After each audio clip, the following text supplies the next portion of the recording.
Hello guys, അപ്പോൾ why choose digital marketing as a കരിയറിന്റെ day 5ലേക്ക് എല്ലാവർക്കും സ്വാഗതം.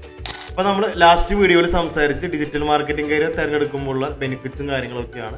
അപ്പോൾ ആ വീഡിയോ കാണാത്തൊരു ഇപ്പോൾ തന്നെ നമ്മുടെ പേജിൽ പോയിട്ട് കാണാം. തുടർന്നൊരു വീഡിയോയ്ക്ക് ആയിട്ട് നമ്മുടെ പേജ് ഫോളോ ചെയ്യാം.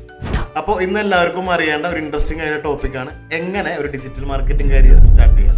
ആദ്യമായി ഡിജിറ്റൽ മാർക്കറ്റിംഗ് പഠിക്കാനായിട്ട് നിങ്ങൾ ഇൻസ്റ്റിറ്റ്യൂട്ടാണ് തിരഞ്ഞെടുക്കേണ്ടത്. പക്ഷേ ഇൻസ്റ്റിറ്റ്യൂട്ട് തിരഞ്ഞെടുക്കുമ്പോൾ ശ്രദ്ധിക്കേണ്ട കുറച്ച് കാര്യങ്ങളുണ്ട്.